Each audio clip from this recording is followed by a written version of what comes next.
was a magical appearance.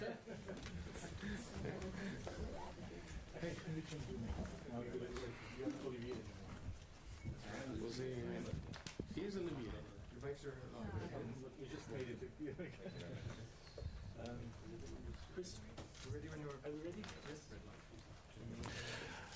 Good afternoon, everyone. Thank you very much for this regular press briefing regarding coronavirus disease, COVID-19. Today we will have our Director General, Dr. Tedros, calling us from Kinshasa. Before we give the floor to Dr. Tedros, I will just say what I say most of the days, that journalists who are watching us using Zoom, please click raise hand if you want to ask questions. Those who are dialing in by phone, *9 and then asking questions. Dr. Tedros will be on the screen that is on the side in this room, so people who are watching online will be able to see Dr. Tedros. Those who are watching us on Twitter may not be able to see Dr. Tedros, but everyone will be able to hear him. We have with us Dr. Mike Ryan, Executive Director of WHO Health Emergency Program, Dr. Oliver Morgan, Director of Health Emergency Information and Risk Assessment, and Dr. Sylvie Briand, Director of Global Infectious Hazard Preparedness. I will now try to get in touch with WHO Director General Dr. Tedros. If you can hear us, please, you can make your remarks.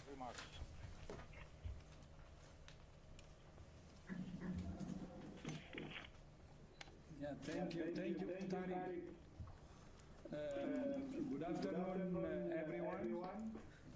I am speaking to you from Kinshasa, Democratic Republic of the Congo, as Tariq said, where I have met with President Tshisekedi, ministers, UN colleagues, and other partners to review the impressive progress that has been made towards ending the Ebola outbreak, and to talk about future plans to ensure that everyone in the DRC can access quality health services going forward. And attention focus on strengthening in the country's health system and bolstering preparedness.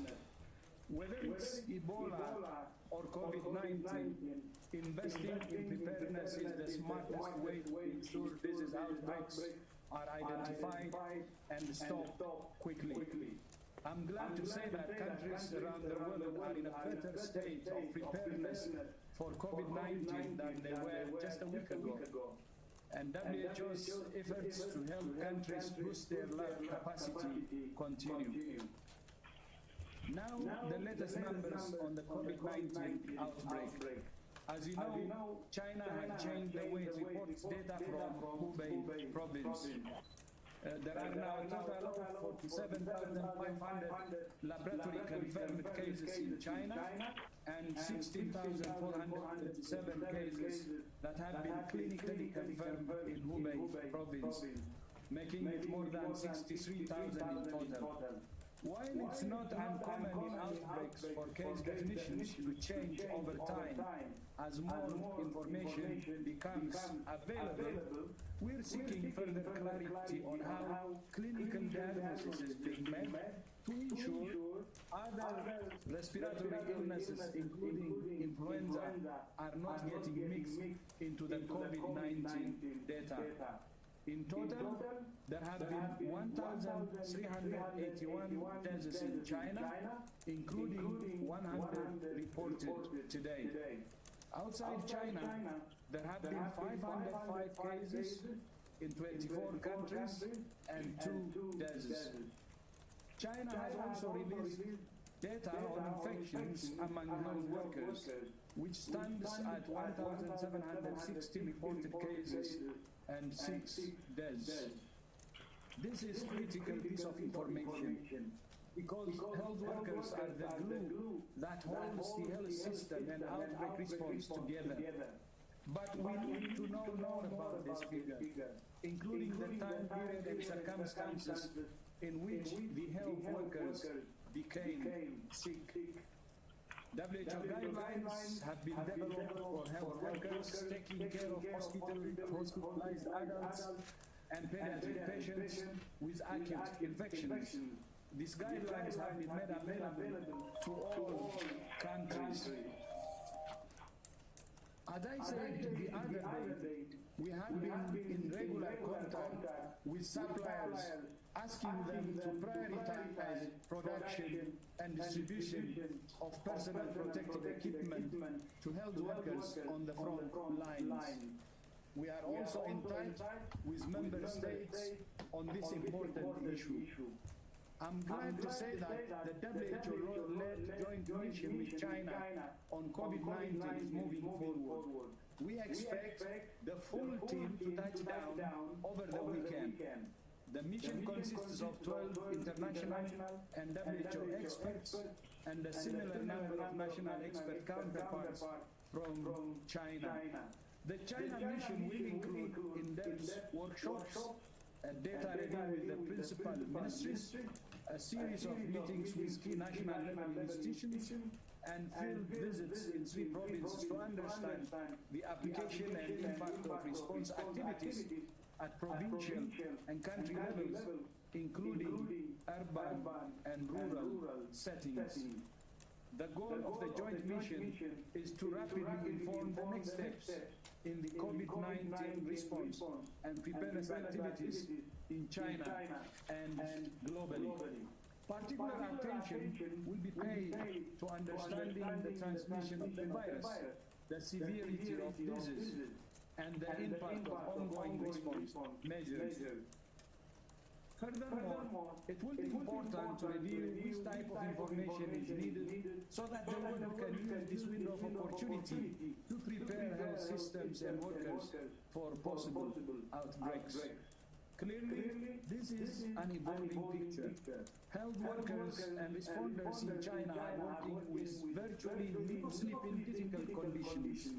But we need to ensure that we get in the most accurate data as quickly as possible to assist China and support the global response. We're working with our Chinese counterparts on these issues, and this is also part of the scope of work of the WHO-led joint mission with China. Finally, I wish to thank Cambodia, especially the Prime Minister, for demonstrating to the world the meaning of solidarity. While other countries turned away the Western cruise ship, Cambodia allowed it to dock. Today, hundreds of passengers are disembarking and are en route to their home countries. 20 passengers who reported signs of illness have tested negative for the coronavirus, COVID-19. I hope that other countries will follow Cambodia's lead. Lastly, I want to say again, from my heart, that this is the time for solidarity, not stigma. There are warning signs that the world is not hearing the call for unity and standing in unison with those at the epicenter in China who are saving lives and alleviating suffering.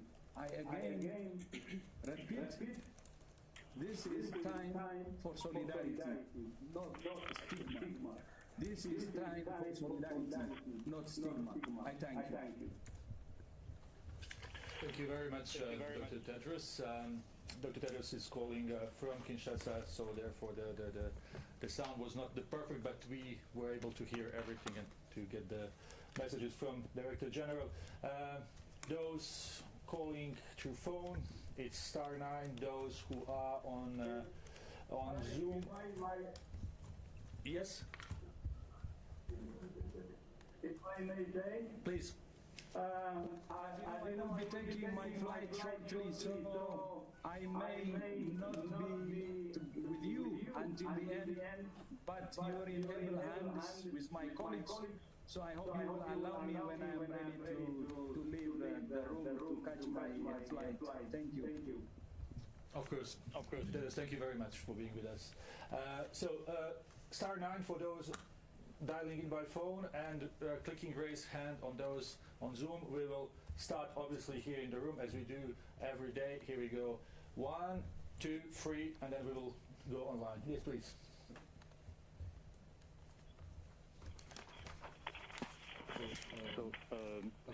a commentary published lately by the Lancet said that many of the travel restrictions lately implemented by some countries during the COVID-19 outbreak violates the international health regulations, which is the legally binding system for protecting people worldwide from the global spread of disease.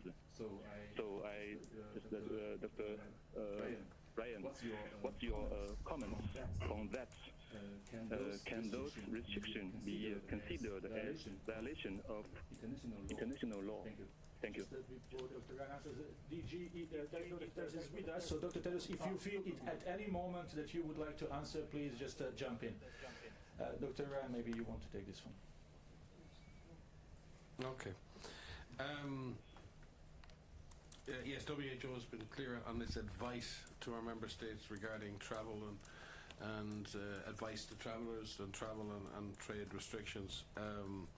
It's important to remember, though, that the temporary recommendations issued by the Director General under the IHR are actually not binding under international law. What's binding is that countries shall provide a public health rationale for the use of those measures where countries exceed them. So it's I know it's a pedantic point, but it's very important to make it. We try to set a general guidance that allows countries to act in good faith with that guidance in place. Countries may act to exceed that guidance as long as they are able to justify that in public health and make a public health rationale for having taken those measures.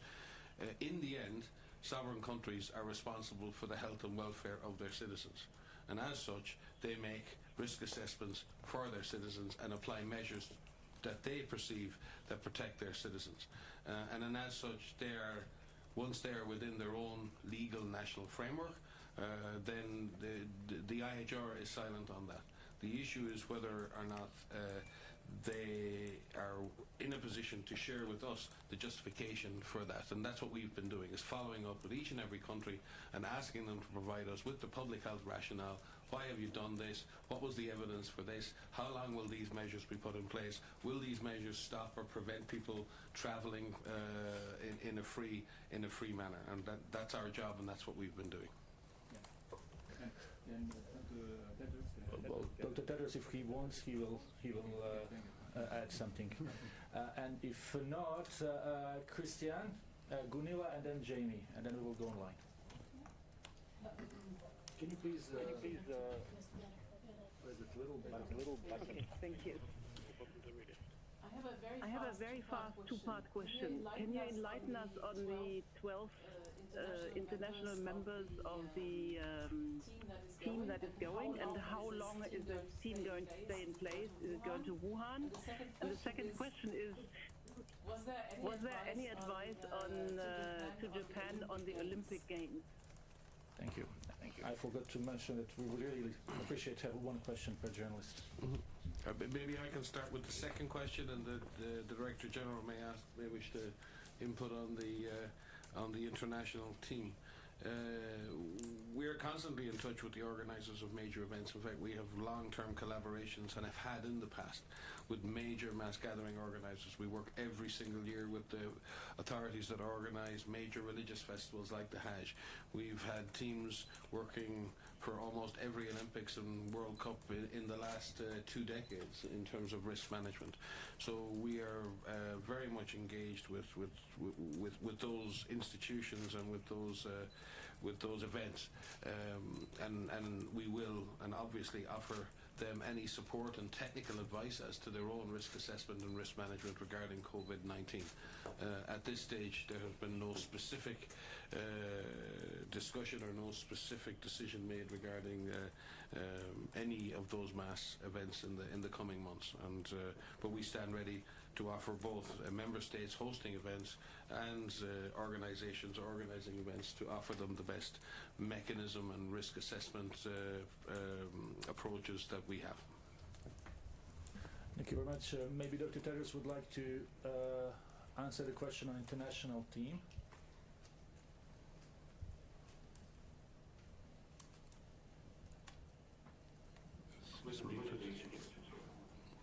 So the first question was not clear. The second question, I'll start from the second and you will tell me the first.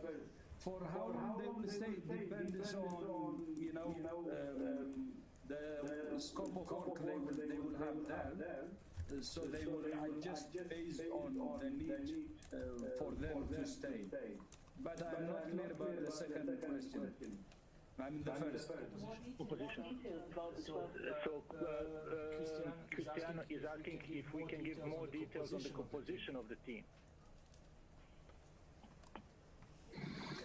The composition of the team, it's experts from different countries who are really good in the area of expertise which is needed.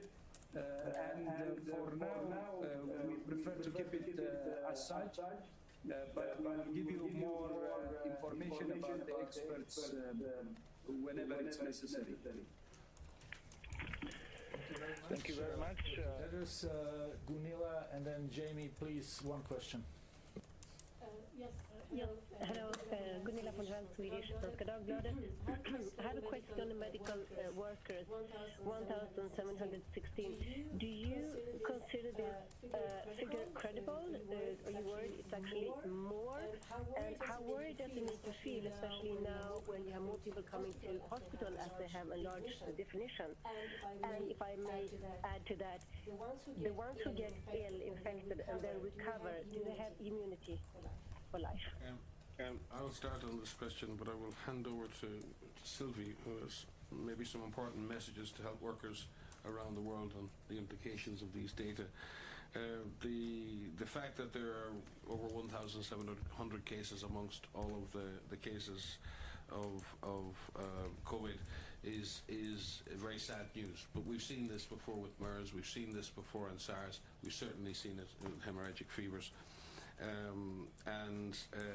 What we need to be able to do within that, and what we are doing with Chinese authorities, is exploring the time period over which those occur. Our understanding is that the cases amongst health workers peaked in the 3rd and 4th week of January, and there's been a rapid fall off in the number of cases that have occurred in health workers in the last 2 weeks. This may reflect increased levels of training, increased levels of protection, and also increased levels of awareness. Remember, this outbreak has expanded very quickly in an unsuspecting health system. So we also need to look at how many of those health workers were exposed unknowingly within a clinical environment, and how many were wearing protective equipment, how many had training. There's a whole load of factors we need to look at. And we will be doing that with Chinese authorities. But if you look at the percentage of the overall number of cases, in fact, although it is still it's a very tragic situation for those health workers, and particularly those who've lost their lives, and our heart goes out to their families for their courage. It is a lower percentage than has occurred in other coronavirus outbreaks. Now, that's not a guarantee that it won't change, and clearly, but what is clear is that we've always known that health workers are in the front line. We've said on many, many occasions here that the real front line and the real point of entry for a virus into a country is a busy emergency room, an unsuspecting general practice clinic. So we have called again and again for the training and equipment of workers. The Director General has called for a prioritisation of protective gear for those workers because we understand those risks.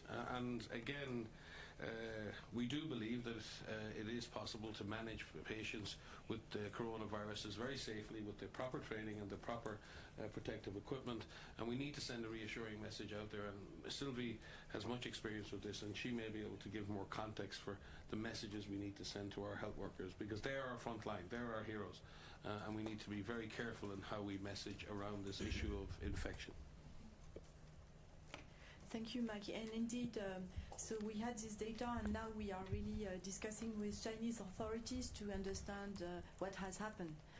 Although it's not unexpected or unusual, because we have seen this in previous outbreaks, but it's very important to understand if it has happened in the emergency ward, or if it has happened when they were treating patients, or somewhere else within the hospital facilities, so that we can also target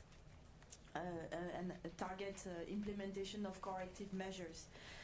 What also is very common in epidemics, especially when people are working 24/7 and they are under a lot of pressure, is the fatigue of the staff, and probably the peak coincides with the time where people were already exhausted, and maybe they have not been as attentive as they should have been on infection prevention and control measures because they were too tired. But we have learned that Chinese authorities have sent a number of other doctors from other provinces to continue to support hospitals in Wuhan and help the health workforce. But we know that, as Mike said, is that health workers are always at the front line. They are the first one to see the index case, the patient, and so they need to get prepared. So we have first developed a training package for them, and you will find it on Open WHO, our massive online open course platform. And we are also having dialogues with more than 40 international medical and nursing associations to make sure that the advice and recommendation reach most of the healthcare workers. And so we are. It's a process, ongoing process, and we have a teleconference next week to discuss with those people. And immunity when you recover? Sorry. Yeah. Yeah, we don't. Obviously, it's too early to tell what the immunity profile will be. We really don't. We don't have a serology test even to test for immunoglobulin response yet. So it's going to take time, and it's impossible to know. But we would expect that recovered patients would be protected from having another infection. But for how long that protection lasts, or whether that protection covers other coronaviruses, is impossible to say at this point. That's an item for immediate research. Yeah. But again, important to recognise when we say recovered patients, and when patients are discharged from hospital, they're swabbed before discharge. Many are tested negative, and it's really important that we don't start creating stigma around discharged patients. When patients are discharged from hospital, they are considered to be fully recovered, and as such should be welcomed back into their communities with open arms. They're survivors, and they should be seen and welcomed and celebrated as such. Thank you very much. Dr. Tedros has left his office in Kinshasa, so we will continue with our speakers here. Jamie, and then we will go to journalists online. Can you hear me? Can you hear the microphone? Yes. Okay. Hi, yeah, Jamie, Associated Press. I'm sorry, I just wanted to follow up really quickly on Christiana's question about the Olympics, because that is a major concern. And the Tokyo authorities said apparently that you guys had told them that there's no reason to call it off, but there's a lot of people in China that are afraid that they may not be able to fully participate. But that's not my actual question. My question is, could you please respond to what was said by Lawrence Kudlow about China? As much as you said many nice things about how China is responding, there was criticism from Larry Kudlow at the White House saying that China is not being transparent, and they're disappointed that the United States has not been invited in. So what do you say to that? Thank you. Okay. All the easy questions, Jimmy.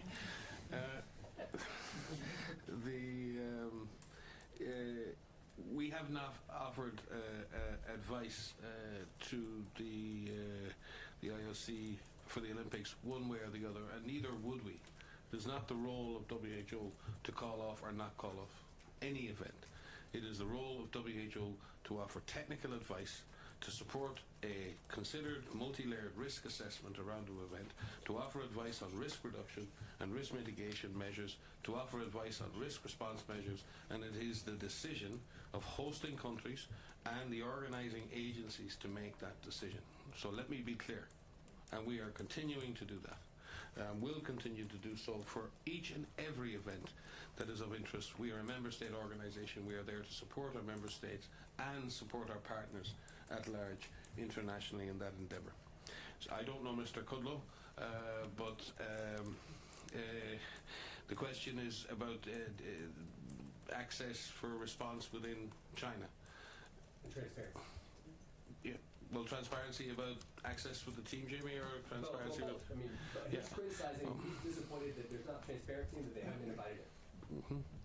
Well, it's opinions and speculation. We've been very clear on the fact that we've had a team on the ground, as our WHO office has been there since the very beginning. Our country representative and a team were in Wuhan weeks and weeks and weeks ago.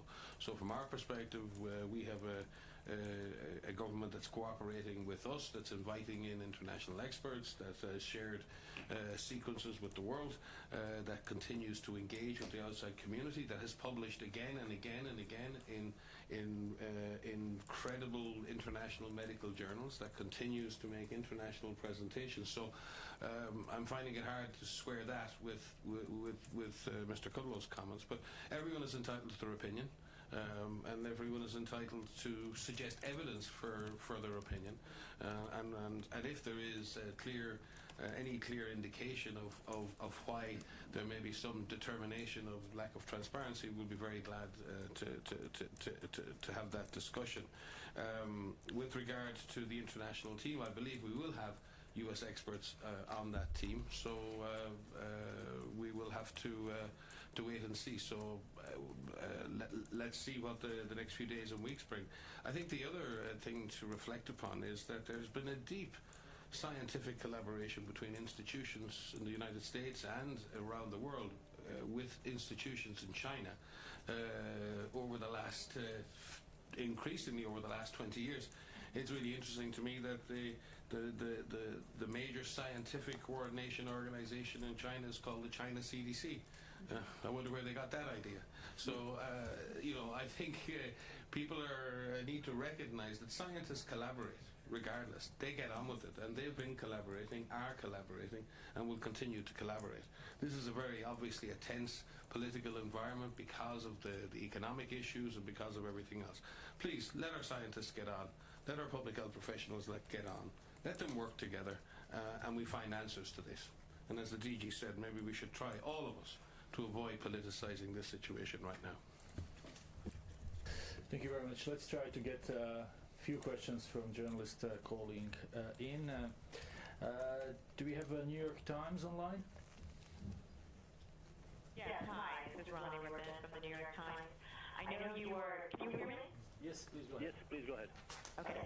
I know you are still trying to get more information about how the healthcare workers were infected and what the circumstances were, but will you consider upping your recommendations in terms of the PPE they should be wearing and adhering to the CDC guidelines, which call for respirator, not surgical mask? And that's just one question. Thank you. Thank you. Thank you for that. Thank you for that. Thank you for that. You want to take it one? Well, I think, again, the PPE is one element of protection, but more importantly is how you use the PPE. And we have seen in many occasions for very dangerous pathogen that even with highest level of PPE, you can still get infected because of inattention and mistakes you do when you are tired or when you are not being very careful on how you handle this. And we have seen this in Ebola outbreaks. Some healthcare workers, even with the PPE, were still got infected. So I think the discussion is more on how can we make sure that healthcare workers feel safe, and also how we ensure that they use properly the PPE they have, and when they are doing specific procedures where maybe a respirator is necessary, that they can have access to it.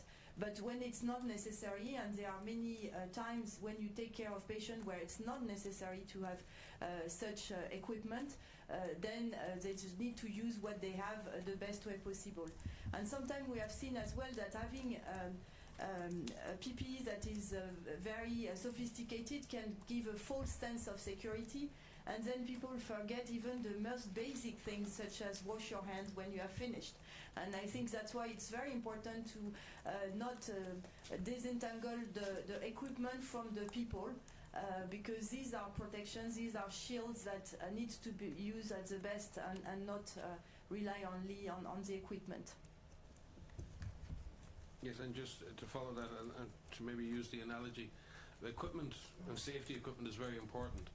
But if I were to hand any of you scuba equipment and ask you to jump in the sea right now, you might be very nervous. The equipment is not what makes you safe. It's the equipment in the hands of a trained professional. And we need to focus on training and behavior just as much as equipment. Thank you very much.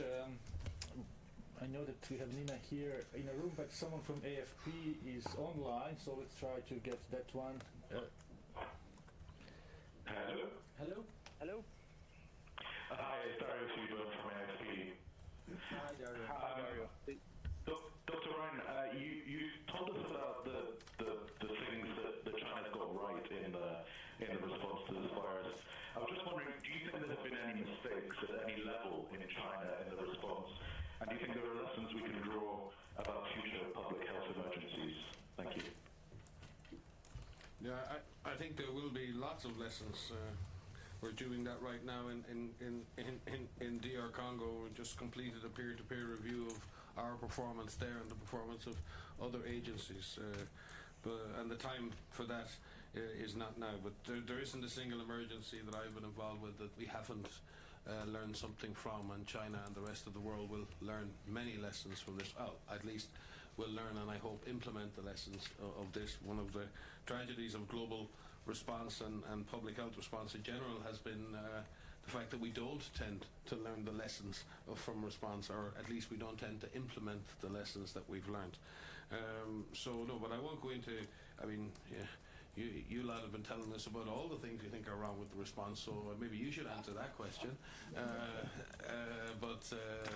No, I won't go into the details. It is not the time for us to start public recrimination. Everyone needs to focus on their performance now, and they need to focus on getting the job done.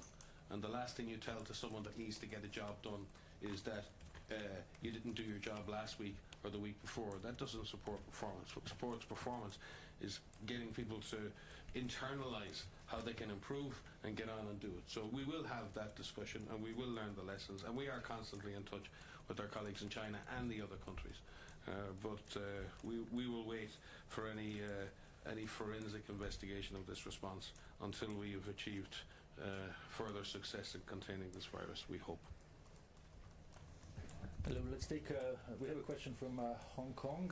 Can you hear us and can you introduce yourself? Sorry, we don't always have names available. Hi, can you hear me? Yes, can you please introduce yourself and ask one question? Okay, this is Marianne Benitez from Hong Kong Standard newspaper. I'd like to ask you, the Hong Kong Chief Executive Carrie Lam this afternoon said they're planning for logistics and preparing quarantine facilities to evacuate some 2,200 Hong Kong people out of Hubei province from 30 cities, and about 200 more on Pacific Island ship off Yokohama. So would the WHO, based on evacuation by other countries of their own nationals, would have some protocols for Hong Kong to make it a safe procedure, and also how to communicate to the society, because they are up in arms now for the delayed full closure of border points between Hong Kong and the mainland. Thank you. Thank you, Marianne.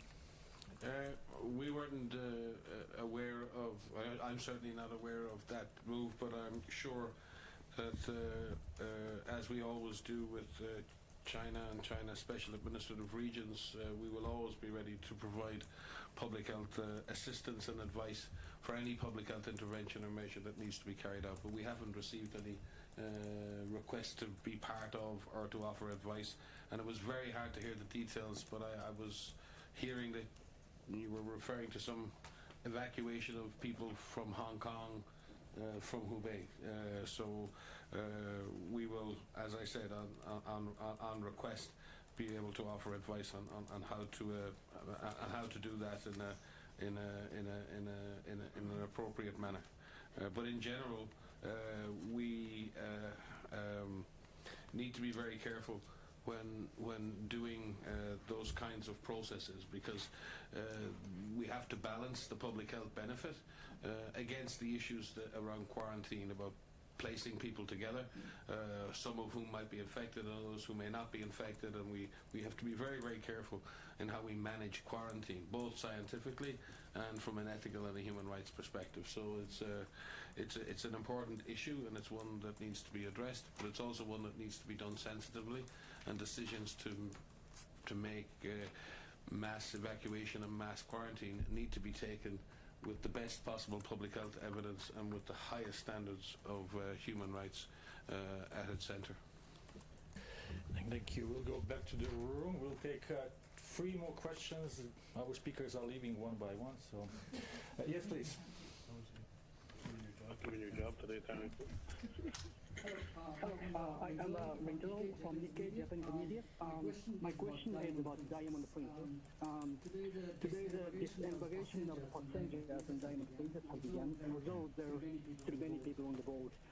But some exporter countries criticize that the risk of infection has been increased within ships because getting off a ship was too late. How do you assess about this embarkation at this time? Thank you. You know, it's very difficult from this distance to judge public health activities taken in a port in Yokohama. The authorities in Japan are experienced, and they've been obviously looking at that situation over a number of days and weeks, and they've made their public health risk assessments and judgments based on that. Where we've been asked, we've offered public health advice around patient cohorting, around disinfection, around surveillance, around testing, and we've certainly asked that older people on the ship and people with high vulnerability might be allowed to disembark under special conditions, and especially people in inner cabins who don't have natural ventilation. And this is really based on health and welfare of people, not necessarily of that. So we need to balance the health and welfare of the people on that ship, and they are from many nationalities, against the obvious need to prevent any further spread within the Japanese community. And I think the Japanese authorities, I hope, will find the right balance between those two things. And we trust through our discussions with them that they are beginning to see that we have to make some arrangements, especially to take care of the more vulnerable people on that ship, especially those who don't have access to appropriate ventilation, etc. 2 more questions, please. One from the back. Nawaz Shah, Xinhua News Media. Could you please elaborate on the objectives and the content of the database WHO has developed to collect the latest scientific findings and knowledge on the coronavirus? It was in the situation report yesterday. Yeah. So we are providing a platform, data platform, so that countries, especially on clinical data from patients, so we need to have a safe place first to have data that are anonymized, but also we need also to make sure that people putting the data are doing it in a way that is standardized, because currently we have some cases in different countries and we need to be able to compare those data. So having a unique platform will enable us to have rapidly more data than if each country develop its own data platform and then we share. And to give you an example, during the 2009 pandemic, we had similar system, but we didn't pay too much attention on the way the data were collected, and at the end we couldn't compare many clinical forms because, for instance, the definition of hypertension was not the same in all countries.